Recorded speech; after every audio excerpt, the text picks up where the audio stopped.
എന്താണ് ഡിജിറ്റൽ സാക്ഷരത? ഡിജിറ്റൽ ഉപകരണങ്ങളും കമ്പ്യൂട്ടർ, സ്മാർട്ട് ഫോൺ, ടാബ്ലറ്റ് മുതലായവ ഇന്റർനെറ്റും ഫലപ്രദമായും സുരക്ഷിതമായും ഉപയോഗിക്കാനുള്ള അറിവും കഴിവുമാണ് ഡിജിറ്റൽ സാക്ഷരത. ഇതിലെ പ്രധാന ഘടകങ്ങൾ: ഡിജിറ്റൽ ഉപകരണങ്ങളുടെ ഉപയോഗം, വിവരശേഖരണ കഴിവ്, ഓൺലൈൻ ആശയവിനിമയം, സൈബർ സുരക്ഷാ ബോധം, ഡിജിറ്റൽ ധാർമ്മികത.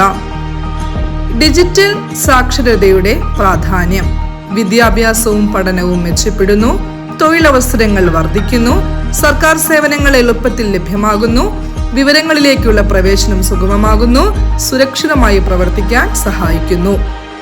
ഡിജിറ്റൽ സാങ്കേതിക വിദ്യകൾ സുരക്ഷിതമായും ഫലപ്രദമായും ഉപയോഗിക്കുന്നതിനുള്ള അറിവും കഴിവുമാണ് ഡിജിറ്റൽ സാക്ഷരത. എന്താണ് ഡിജിറ്റൽ വിവേകം? ഡിജിറ്റൽ സാങ്കേതിക വിദ്യകളും ഇന്റർനെറ്റും ഉപയോഗിക്കുമ്പോൾ ശരിയും തെറ്റും തിരിച്ചറിഞ്ഞ് ഉത്തരവാദിത്വത്തോടെയും വിവേകത്തോടെയും തീരുമാനങ്ങൾ എടുക്കാനുള്ള കഴിവിനെയാണ് നമ്മൾ ഡിജിറ്റൽ വിവേകം എന്ന് പറയുന്നത്. ഇത് സുരക്ഷിതവും ധാർമ്മികവുമായ രീതിയിൽ ഉപയോഗിക്കുന്ന കഴിവാണ്.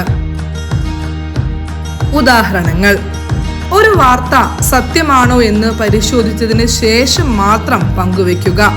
വ്യക്തിഗത വിവരങ്ങൾ ഓൺലൈനിൽ അനാവശ്യമായി പങ്കുവെക്കാതിരിക്കുക. സൈബർ തട്ടിപ്പുകൾ തിരിച്ചറിഞ്ഞ് ഒഴിവാക്കുക. സോഷ്യൽ മീഡിയയിൽ മാന്യമായി പെരുമാറുക.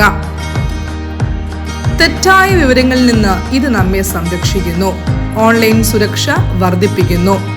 ഉത്തരവാദിത്തമുള്ള ഡിജിറ്റൽ പൗരനാകാൻ സഹായിക്കുന്നു. സാങ്കേതിക വിദ്യയുടെ ഗുണങ്ങൾ ഫലപ്രദമായി പ്രയോജനപ്പെടുത്താൻ സഹായിക്കുന്നു.